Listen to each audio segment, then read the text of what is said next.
नमस्कार दोस्तों। दोस्तों हम पढ़ रहे थे इंडियन ज्योग्राफी और यहाँ पे हम डिस्कस कर रहे थे इंडिया के जो फिजियोग्राफिक डिवीजन के बारे में हम बात कर रहे थे। यहाँ पे मैंने बताया था आपको कि इंडिया को यदि हम फिजियोग्राफिकली डिवाइड करते हैं तो यहाँ पे 6 पोर्शन देखने को मिलते हैं। सबसे पहला यहाँ पे नॉर्दर्न माउंटेन देखने को मिलता है, दूसरा नॉर्दर्न प्लेन्स यहाँ पे देखने को मिलता है, थर्ड डेजर्ट देखने को मिलता है, फिर यहाँ पे आपका पेनिनसुलर प्लेटो रीजन देखने को मिलता है। इसके अलावा 5th नंबर पे आपको कोस्टल प्लेन्स देखने को मिलते हैं यहाँ पे, और लास्ट में आपको आइलैंड्स देखने को मिलते हैं यहाँ पे। ये जो फिजियोग्राफिक डिवीजन है यहाँ पे नॉर्दर्न माउंटेन्स मैंने पिछली क्लासेस में पढ़ाया है। यहाँ पे नॉर्दर्न माउंटेन्स में मैंने हिमालय या जो हिमालय के जो सब टाइप्स हैं, ट्रांस हिमालय, ग्रेटर हिमालय, तो ये सब मैंने काफ़ी डिटेल से डिस्कस किया हुआ है पिछले लेक्चर्स में। इसके अलावा नॉर्दर्न प्लेन्स ये भी मैं बात कर चुका हूँ, Brahmaputra plain, Indo Gangetic plain, तो ये सब भी लास्ट क्लास में डिस्कस किया हुआ है। थर्ड डेजर्ट भी डिस्कस कर चुका हूँ। यहाँ पे हम पेनिनसुलर प्लेटो रीजन की बात करेंगे, ठीक है। तो पेनिनसुलर प्लेटो, ये वाला जो क्षेत्र आप देख रहे हैं, इसी के बारे में आज हम स्टडी करेंगे। तो चलिए स्टार्ट करते हैं। दोस्तों इंडिया का जो लोअर पोर्शन है, जैसे पेनिनसुलर प्लेटो रीजन बोल रहे हैं, तो ये जो पूरा क्षेत्र आप देख रहे हैं जहाँ पे अभी मैं माउस घुमा रहा हूँ, ये इंडिया का प्लेटो रीजन है और ये काफी बड़ा क्षेत्र है ओवरऑल इंडिया में, ठीक है। तो इसके बारे में फिलहाल हम स्टडी करने वाले हैं। सबसे पहले हम इसके फीचर्स की बात करेंगे, features of peninsular Plato of India. तो जैसा आप देख पा रहे हो, ये ट्राइंगुलर शेप का है। इस तरह से जब आप इसको देखते हो तो लोअर साइड में इसका पीक पॉइंट है और बेस इसका ऊपर की साइड है, तो ये एक ट्राइंगुलर एरिया है। हम इसके फीचर्स की बात करते हैं तो इसका जो शेप है ट्राइंगुलर टाइप का है। इसका जो बेस है काफी चौड़ा है और इसका जो बेस है ये इंडो गैंगेटिक प्लेन की तरफ है, ठीक है। तो ये जो पेनिनसुलर प्लेटो का जो बेस है इस ट्राइंगल का, ये इंडो गैंगेटिक प्लेन की तरफ है और इसका जो टॉप पॉइंट है वो नीचे की साइड है कन्याकुमारी तरफ, ठीक है। यदि इसके एक्सटेंट की बात करें तो ये नॉर्दर्न बाउंड्री काफ़ी रेगुलर तरह की है, कच्छ से स्टार्ट होती है और इसका अरावली से होते हुए ये दिल्ली तक जाती है। इसके अलावा यमुना गंगा राजमहल हिल से होते हुए गंगा के डेल्टा तक भी ये फैला हुआ है, ठीक है। इसकी बाउंड्रीज की बात करें तो ये हिल साइड से घिरा हुआ है नॉर्थ की तरफ। यहाँ पे आपको जो पेनिनसुलर प्लेटो है, नॉर्दर्न साइड में आपको Aravali range, Vindhyan mountain range, Satpura, Barmer, Rajmahal hills, ये इसकी नॉर्थ बाउंड्रीज बनाती हैं। अरावली, विंध्यन, सतपुड़ा, ये सब अरावली, देखो इनके भी हम डिटेल में जाएंगे, ये कहाँ पे है राजमहल हिल्स आगे चल के बात करूंगा, ठीक है। तो नॉर्थ बाउंड्री इसकी अरावली हिल्स, विंध्यन, सतपुड़ा, बाड़मेर, राजमहल हिल्स बनाते हैं। वेस्टर्न बाउंड्री इसकी वेस्टर्न घाट बनाता है। वेस्टर्न घाट दोस्तों ये वाली जो जगह है, ठीक है। इसमें ज़्यादा कंफ्यूज होने का जरूरत नहीं है, सिंपल सा है कि ये जो पेनिनसुलर प्लेटो रीजन आप जो देख रहे हैं, ठीक है, तो इसकी अपर मोस्ट बाउंड्री या जो इसकी नॉर्थर्न बाउंड्री है, तो इसके ऊपर अभी मैंने बताया था कि ये वाला यहाँ पे जो आप देखोगे, इस पर्टिकुलर जगह पे आपको अरावली माउंटेन रेंज देखने को मिलती है, ठीक है। और यहाँ पे ही आपके सतपुड़ा माउंटेन रेंज है, उसके ऊपर विंध्यन माउंटेन रेंज है। तो जो भी पेनिनसुलर प्लेटो रीजन है, तो यहाँ पे नॉर्दर्न बाउंड्री आपका Aravalli mountain range, Vindhyan mountain range, Satpura mountain range और जो राजमहल हिल्स हैं वो यहाँ देखने को मिलती हैं।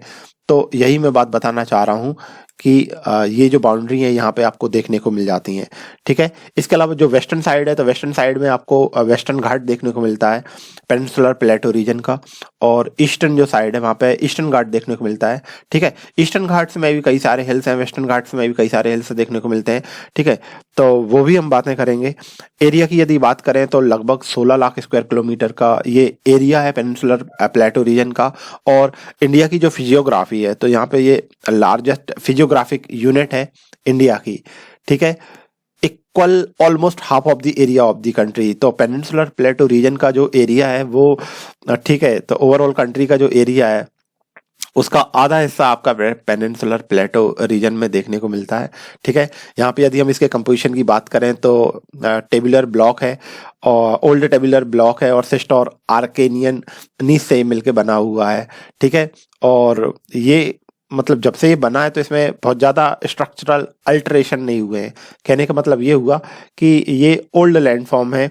ठीक है, और जैसा कि मैंने एक किसी लेक्चर में ये भी डिस्कस करा हुआ है कि प्लेटो क्या होते हैं, पिछले वीडियोस में आप देखिएगा प्लेटो क्या होते हैं, प्लेटो के टाइप्स क्या होते हैं, ये सभी मैंने बताया था। फिर भी यहाँ पे हल्का सेंटे दिए देता हूँ। जो प्लेटो रहते हैं ना, वो टेबल लाइक स्ट्रक्चर होता है। टेबल लाइक स्ट्रक्चर होता है, 600 to 900 इसका मीटर हाइट रहती है और इसका जो टॉप पॉइंट रहता है वो हमेशा फ्लैट रहता है। ठीक है, माउंटेन्स इससे ज़्यादा ऊंचे रहते हैं, लेकिन जो प्लेटो रहता है वो टेबल लाइक स्ट्रक्चर होता है, तो ध्यान रखिएगा। तो यहाँ पे यही बताने की बात की जा रही है कि ये ओल्ड टेबुलर ब्लॉक है और सिस्ट और आर्किनियन नीस से बना हुआ है, और जब से ये बना हुआ है तो इसमें ज़्यादा अल्ट्रेशन नहीं हुआ है, चेंजेस नहीं देखने को मिलते हैं। ये जो आपका पेनिनसुलर प्लेटो रीजन है, इसका यदि हम स्लोप की बात करें तो इसका जो स्लोप है ये वेस्टर्न साइड से ईस्टर्न की साइड है। अब स्लोप से क्या फ़र्क पड़ने वाला है कि यहाँ पे जो भी आप रिवर देखेंगे तो जो रिवर्स रहेंगी वो वेस्टर्न साइड से ईस्टर्न साइड की तरफ जा रही होंगी, और मेजॉरिटी में जो रिवर्स होंगे वो बे ऑफ बंगाल में जाके मर्ज हो रही होंगी।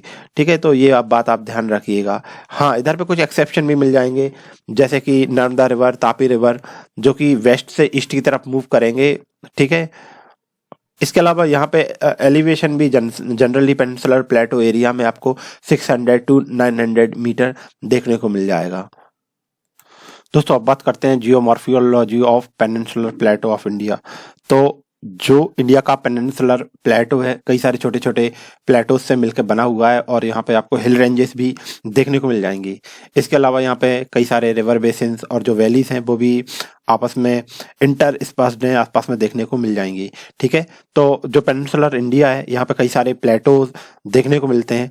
इस इमेज में काफ़ी सारे प्लेटो दिखाए भी गए हैं, जैसे कि मालवा प्लेटो, बुंदेलखंड प्लेटो, बघेलखंड प्लेटो। प्लेटो मतलब पठार, राइट? तो मालवा पठार, बुंदेलखंड पठार, बघेलखंड प्लेटो, छोटा नागपुर का पठार, रांची प्लेटो, छत्तीसगढ़ प्लेटो, महाराष्ट्र प्लेटो, तेलंगाना प्लेटो, कर्नाटका प्लेटो। ठीक है, और ये हम एक एक करके डिस्कस भी करेंगे। ठीक है, और देखते हैं अभी आज कितना हो पाता है, क्योंकि ये बहुत ही ज़्यादा लंबा टॉपिक है और हर एक चीज़ को काफ़ी डिटेल में बताना है, अदरवाइज वहाँ के जो बेसिक की पॉइंट्स हैं वो छूट जाएंगे। ठीक है, तो यहाँ पे सबसे पहले ये मारवाड़ अपलैंड के बारे में बताया गया है। देखिए दोस्तों, राजस्थान में एक एरिया है राजस्थान में जो राजस्थान है तो वहाँ पे अरावली माउंटेन रेंज पास होती है। ठीक है, तो अरावली माउंटेन रेंज के जो इस तरफ का जो एरिया है इसे बोलते हैं मेवाड़, और यहाँ पे जो वेस्टर्न साइड में अरावली माउंटेन रेंज के वेस्टर्न साइड में जो एरिया दिखता है इसे बोला जाता है मारवाड़। ठीक है, तो ये बात ध्यान रखिएगा। तो यहाँ पे मारवाड़ की बात करी गई है। ठीक है, तो जो मारवाड़ अपलैंड है ये वेस्टर्न अरावली के वेस्टर्न साइड में है, लेकिन ये ईस्टर्न साइड तक फैला हुआ है। ठीक है, तो ये बात ध्यान रखिएगा, यहाँ पे थोड़ा सा और करेक्शन की जरूरत है। ठीक है, तो जो मारवाड़ अपलैंड है ये वेस्टर्न साइड से ईस्टर्न अरावली रेंज की साइड में फैले हुए हैं, लेकिन जो मारवाड़ अपलैंड है ये राजस्थान की ईस्टर्न साइड में आती है। ठीक है, ठीक है, और अरावली के वेस्टर्न में आती है, तो ये थोड़ा सा कॉन्ट्रडिक्शन है, लेकिन समझ लीजिएगा। ठीक है, तो वेस्टर्न साइड में है, ईस्टर्न की साइड आती है अरावली रेंज तक, और ये राजस्थान की ईस्टर्न साइड में है ये अपलैंड, तो इसलिए इसे अपलैंड ऑफ ईस्टर्न राजस्थान कहा जाता है, मारवाड़ अपलैंड को। इसके एलिवेशन की बात करूं तो 200 से 500 मीटर के लगभग में इसकी हाइट देखने को मिलती है। ठीक है, इसका जो स्लोप है वो ईस्टर्न साइड की तरफ गया हुआ है। कंपोजिशन की बात करूं तो यहाँ पे आपको सैंडस्टोन, शेल्स और चूना पत्थर देखने को मिल जाएंगे। यहाँ पे जो रिवर्स है तो बनास रिवर देखने को मिलेगी इस जगह पे। ठीक है, जो कि एक चंबल रिवर की ट्रिब्यूटरी है, ध्यान रखिएगा। यहाँ पे जो टोपोग्राफी है तो वो रोलिंग प्लेटो देखने को मिलते हैं, राउंडेड हिल्स देखने को मिलते हैं। रोलिंग प्लेटो दोस्तों इस तरह के लैंडफॉर्म होते हैं जो कि ज़्यादा ऊंचे नहीं होते और इतने ऊंचे नहीं होते कि उन्हें माउंटेन करके बोला जाए। इस तरह के लैंडफॉर्म होते हैं जिनकी हाइट ज़्यादा नहीं होती, और यहाँ पे अंडुलेटिंग जोग्राफी देखने को मिलती है। अंडुलेटिंग जोग्राफी मतलब वहाँ पे लहरदार जोग्राफी देखने को मिलती है। और ये जो मारवाड़ अपलैंड है तो यहाँ पे जो बनास रिवर है, ठीक है, तो यहाँ पे जो भी मतलब बनास रिवर के इरोजन के कारण इसकी पर्टिकुलर टोपोग्राफी डेवलप हुई है, जो भी अभी करंट में शेप देखने को मिलता है वो बनास रिवर के इरोजन वर्क के कारण देखने को मिलता है। ठीक है, और इसके बाद अब सेंट्रल हाईलैंड्स की बात कर लेते हैं। इसे मध्य भारत का पठार भी बोलते हैं। तो सेंट्रल हाईलैंड में या मध्य भारत का पठार, तो ये जो मारवाड़ अपलैंड है वो उसके ईस्टर्न साइड में देखने को मिलेगा। यहाँ पे भी जो रिवर फ्लो कर रही है वो Chambal river basin sorry, Chambal river basin का मतलब यहाँ पे यही है कि चंबल रिवर और उसकी ट्रिब्यूटरी जो रिवर्स होंगी वो यहाँ पे फ्लो कर रही होंगी। कंपोजिशन की मैं बात करूँ तो यहाँ पे आपको पेनिनसुलर प्लेटो जो है यहाँ पे ओल्ड रॉक्स देखने को मिल जाएंगी और सम इंटर स्पर्स्ड राउंडेड हिल्स भी देखने को मिल जाएंगी जो कि सैंडस्टोन के बने होते हैं। यहाँ पे चंबल रिवर एक मेजर रिवर है जो कि rift valley through this region rift valley में फ्लो करती है। ठीक है, और रोलिंग प्लेटो है यहाँ पे भी, और जो सेंट्रल हाईलैंड है यहाँ पे आपको बेडलैंड्स ऑफ रिवर चंबल रिवाइंस से देखने को मिल जाएंगे। मतलब कहने का मतलब यह है कि चंबल के बीहड़, देखिए क्या होता है कि जो चंबल वाला एरिया है जहाँ पे चंबल रिवर फ्लो करती है तो वहां पे बीहड़ का फॉर्मेशन हो जाता है। ठीक है, और चंबल के डाकू होते थे, तो ये मध्य भारत के पठार या सेंट्रल हाईलैंड में आपको देखने को मिल जाएंगे। ठीक है, ध्यान रखिएगा हम पढ़ रहे हैं पेनिनसुलर प्लेटो। पेनिनसुलर प्लेटो कई सारे प्लेटोज में डिवाइड है, तो उसमें से मैंने मारवाड़ प्लेटो बताया। अभी जो नॉर्दर्न तरफ के जो भी प्लेटोज हैं जिनमें आपको बुंदेलखंड प्लेटो, बघेलखंड प्लेटो, मालवा प्लेटो बताना है, तो उसी में एक और प्लेटो है मध्य प्रदेश का जो सबसे अपर पोर्शन है, जैसे मध्य भारत का पठार या सेंट्रल हाईलैंड बोलते हैं। तो अभी हम उसी के बारे में बात करते हैं, और मैंने यहाँ पे बताया कि ये मारवाड़ है जो अपलैंड्स है उनके ईस्टर्न साइड में, और यहाँ पे चंबल रिवर फ्लो करती है। ठीक है, और चंबल रिवर के इरोजन के कारण ही यहाँ पे बीहड़ का फॉर्मेशन होता है। ठीक है, एक कुछ एडिशनल इन्फॉर्मेशन भी मैं आपको यहाँ इस जगह की बता देता हूँ कि ये जो पर्टिकुलर एरिया है यहाँ पे सरसों का कल्टीवेशन प्रोडक्शन बहुत ज़्यादा होता है, इसलिए यहाँ पे इस जगह को सरसों की हांडी कहा जाता है। इसके अलावा कुछ जो अदर क्रॉप्स भी, सरसों, ज्वार, तिल, गेहूं, ऐसा भी देखने को मिल जाएगा। इसके अलावा यहाँ पे ये जो क्षेत्र है यहाँ पे आपको एलुवियल सॉइल देखने को मिलती है, तो ये बात ध्यान रखिएगा। नेक्स्ट अपलैंड की बात कर लेते हैं, तो ये है आपका बुंदेलखंड अपलैंड। तो लोकेशन देख लीजिए, तो यमुना रिवर इसके बुंदेलखंड इसका नॉर्थ बॉर्डर बनाएगा। ठीक है, मध्य भारत का जो पठार है जो कि अभी हम पढ़ रहे थे वो इसके वेस्टर्न साइड में देखने को मिल जाएगा। इसके अलावा विंध्यन स्कार्पलैंड इसकी ईस्टर्न साइड में है, और साउथ ईस्ट में मतलब विंध्यन स्कार्पलैंड इसके ईस्ट और साउथ ईस्ट में देखने को मिलेगा, और मालवा प्लेटो आपको साउथ में देखने को मिलेगा। फिर से बता देता हूँ, बुंदेलखंड प्लेटो या बुंदेलखंड अपलैंड की बात कर रहे हैं, तो मैंने यहाँ पे बताया कि जो देखिए दोस्तों क्या लिखा है आप उस पे ठीक है आप पढ़ते रहिए, या ठीक है, मेरा कहने का मतलब ये है जो भी मैं बता रहा हूँ उसे सिर्फ सुनने पे ज़्यादा फोकस करिएगा, आपको वैसे ही बातें क्लियर हो जाएंगी। मैं बता रहा हूँ बुंदेलखंड अपलैंड जो है, ये जो पठार है, तो वहाँ पे इसका जो नॉर्दर्न बाउंड्री है बुंदेलखंड अपलैंड की वो यमुना रिवर के थ्रू फॉर्म होती है। बुंदेलखंड अपलैंड के वेस्टर्न साइड में आपको मध्य भारत का पठार देखने को मिलेगा, विंध्यन स्कार्पलैंड इसके ईस्ट या साउथ ईस्ट में मिलेगा, और मालवा प्लेटो इसके सदर्न रीजन या साउथ एरिया में देखने को मिलता है। ये जो बुंदेलखंड अपलैंड है ये उत्तर प्रदेश, मध्य प्रदेश बॉर्डरिंग एरियाज में मिलेगा। कुछ एरिया जो है मध्य प्रदेश में और कुछ हिस्सा इसका आपका उत्तर प्रदेश में देखने को मिलता है। एलिवेशन की बात करूँ तो यहाँ पर 300 to 600 मीटर जनरल आपको हाइट देखने को मिल जाएगी। ठीक है, और यदि हम बात करें sloping down from the Vindhyan scarp toward the Yamuna river, तो इसका जो स्लोप है विंध्यन स्कार्प से होते हुए यमुना रिवर की तरफ इसका स्लोप आपको देखने को मिल जाएगा। ठीक है, कंपोजिशन में ये ओल्ड डाइसेक्टेड अपलैंड्स है। ठीक है, एक पुराना डाइसेक्टेड अपलैंड है। डाइसेक्टेड अपलैंड क्या रहते हैं कि कोई भी प्लेटो है और यदि वहाँ पे किसी भी कारण से इरोजन होता है, रिवर के इरोजन होता है या कोई भी इरोजन होता है, तो जो पर्टिकुलर टाइप का प्लेटो है वहाँ पे बीच में एक लंबा चौड़ा गैप हो जाता है और उसके कारण एक और दूसरा अपलैंड फॉर्म हो जाता है। तो उस अपलैंड को ही कहा जाता है डाइसेक्टेड अपलैंड। ठीक है, तो बुंदेलखंड अपलैंड एक ओल्ड डाइसेक्टेड अपलैंड है। ठीक है, और ये ग्रेनाइट और नीच से मिलके बना हुआ है। रिवर से यहाँ पे बेतवा रिवर के ट्रिब्यूटरी मेजोरिटी में, मतलब बुंदेलखंड जो क्षेत्र है वहाँ पे बेतवा रिवर फ्लो करती है। बेतवा, धसान, कैन ऐसे रिवर आपको देखने को मिल जाएगी। इसकी जो टोपोग्राफी है वो सेनाइल टोपोग्राफी है।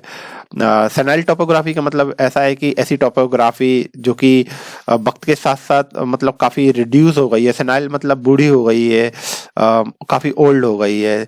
तो ये बात ध्यान रखिएगा। ऐसा टोपोग्राफिकल फीचर जो कि वक्त के साथ साथ रिड्यूस हो गया है इरोजन के कारण, ऐसी जो टोपोग्राफी होती है उसे सेनाइल टोपोग्राफी कहा जाता है। दोस्तों ये सब टफ नहीं है, मल्टीपल टाइम पढ़ना पड़ेगा, आपको भी आ जाएगा, ध्यान रखिएगा।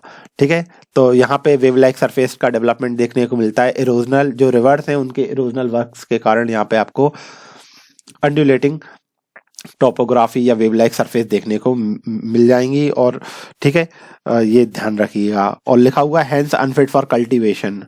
ठीक है, तो उतना यहाँ पे इधर पे अच्छा कल्टीवेशन के लिए जगह नहीं देखने को मिलती है।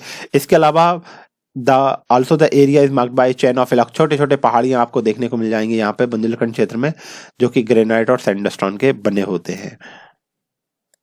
दोस्तों यहाँ पे अब हम बात करेंगे मालवा प्लेटो की। तो जो मालवा प्लेटो है, सबसे पहले इसकी लोकेशन बता देता हूँ। तो ये ध्यान रखिएगा, ये ट्रायंगुलर शेप का प्लेटो है, त्रिकोणीय तरह का प्लेटो है। यदि हम इसके बेस की बात करें तो जो मालवा प्लेटो है इसका बेस में आपको जो विंध्यन पहाड़ियाँ हैं वो देखने को मिल जाएंगी। ठीक है, इसके बाद अरावली जो रेंज है वो इसके वेस्टर्न साइड में देखने को मिल जाएगी और बुंदेलखंड इसके ईस्टर्न साइड में देखने को मिल जाएगा। ठीक है, और ये जो प्लेटो है मालवा प्लेटो, तो ये डेक्कन ट्रैप का ही एक एक्सटेंशन है। ठीक है, एलिवेशन की मैं बात करूं तो 600 मीटर के लगभग में इसकी हाइट देखने को मिल जाएगी सदर्न साइड में। और नॉर्थ की साइड में मालवा प्लेटो है, ये स्टीप है, मतलब उसकी ढलान नॉर्थ की तरफ देखने को मिलती है।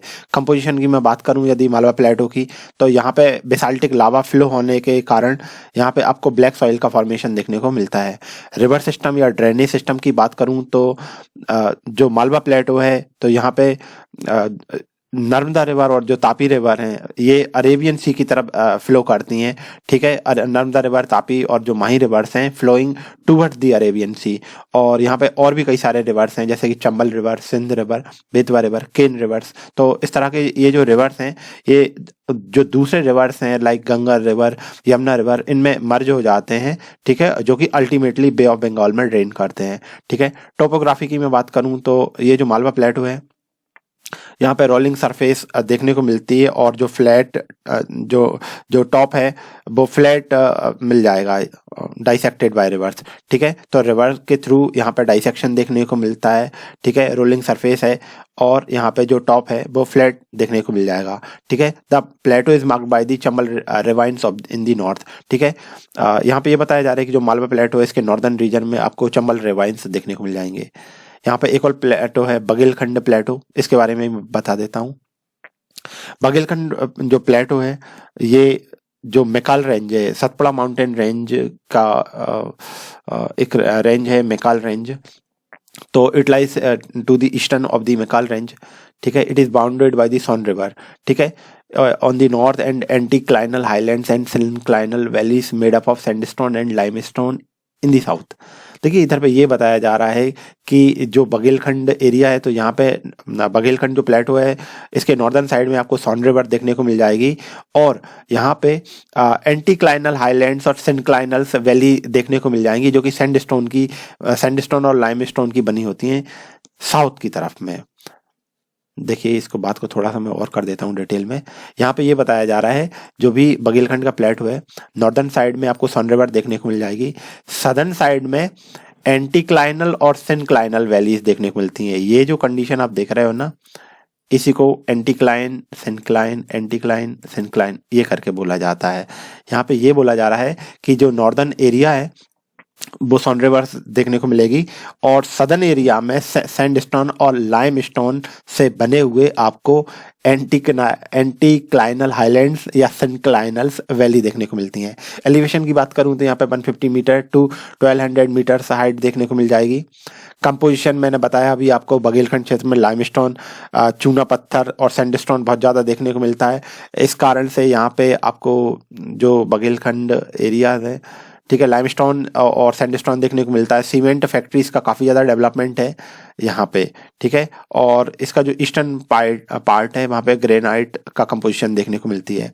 रिवर की यदि मैं बात करूँ तो जो बघेलखंड प्लेटो है एक वाटर डिवाइड की तरह काम करता है, इसका जो सेंट्रल पार्ट है, क्योंकि इसके नॉर्दर्न साइड में सोन रिवर का ड्रेनेज सिस्टम चलता है और इसका जो सदर्न एरिया है वहाँ पे महानदी रिवर का ड्रेनेज सिस्टम चलता है। टोपोग्राफी की मैं बात करूँ तो यहाँ पे काफ़ी अनइवन रिलीफ देखने को मिलता है, ठीक है, ये बात ध्यान रखिएगा। यहाँ पे ये बताया गया it comprises the scarp of the Vindhyan sandstone between the Ganga plain and the Narmada Son trough. कहने का मतलब ये है कि गंगा का मैदान और जो नर्मदा सोन का जो ट्रफ है वहाँ पे आपको जो सैंडस्टोन है वहाँ के रॉक्स देखने को मिल जाएंगे। इसके अलावा the general horizontality is characteristic of the region, ठीक है। तो जो हॉरिजेंटलिटी है जनरल, वो इस जगह का एक कैरेक्टरिस्टिक है, show that this area has not undergone any major disturbance. जिसमें ये बात बताई गई है कि ये जो एरिया है इसमें कोई ऐसे सिग्निफिकेंट चेंज नहीं हुए हैं काफ़ी लंबे समय से, ठीक है। तो इसमें एक जनरल हॉरिजेंटलिटी आपको देखने को मिलती है। दोस्तों ये जो टॉपिक है जो कि हम आज डिस्कस कर रहे हैं, मतलब peninsular plateau region of India, हम डिस्कस कर रहे हैं फिजियोग्राफी और पेनिनसुलर प्लेटो ऑफ इंडिया। तो यहाँ पे ये टॉपिक काफ़ी ज़्यादा बड़ा है, जहाँ पे आपको पेनिनसुलर प्लेटो के क्या क्या फीचर्स होते हैं मैंने आपको वो बताया। मारवाड़ प्लेटो मैंने आपको बताया। मध्य भारत का जो प्लेटो है मैंने मध्य भारत का पठार या मध्य सेंट्रल हाईलैंड वो बताया। बुंदेलखंड प्लेटो बताया, मालवा प्लेटो बताया, बघेलखंड प्लेटो बताया। ये नॉर्दर्न साइड के प्लेटो हैं जो मैं बताया। अभी यहाँ पे आपको छोटा नागपुर का प्लेटो देखने को मिलेगा जो मैं नेक्स्ट क्लासेस में डिस्कस करूंगा। छोटा नागपुर का प्लेटो, उसी के अंदर में आपको हजारीबाग का प्लेटो, रांची प्लेटो, राजमहल हिल्स, ये सारी बातें बताऊंगा। फिर इसके बाद हम जो नॉर्थ ईस्टर्न एरिया है वहाँ पे आपको मेघालय प्लेटो देखने को मिलता है, तो उसके बारे में हम बात करेंगे। यहाँ पे गारो, खासी, जयंतिया जो हिल्स हैं उनके बारे में मैं बताऊंगा। फिर आपको अल्टीमेटली जो पेनिनसुलर प्लेटो का जो बड़ा एरिया है डेक्कन प्लेटो, उसके बारे में बात करेंगे, जिसके अंतर्गत हम महाराष्ट्र प्लेटो, कर्नाटका प्लेटो, तेलंगाना प्लेटो, इन सब की बात करेंगे। इसके अलावा दोस्तों फिर जो पेनिनसुलर प्लेटो एरियाज में जो भी डिफरेंट तरह के आपको माउंटेन रेंज या हिल्स देखने को मिलते हैं, हम वो भी बातें करेंगे। हो सकता है नेक्स्ट लेक्चर में कवर नहीं हो तो उसके नेक्स्ट में जाएंगे, लेकिन मैं बता रहा हूँ कि इस टॉपिक के अंतर्गत हमें ये सारी बातें करना है।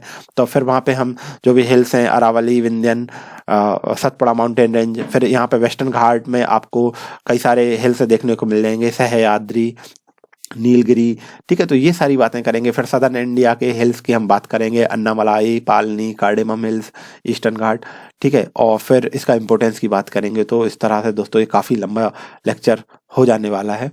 आज का हमने इसका कुछ हिस्सा डिस्कस कर लिया है।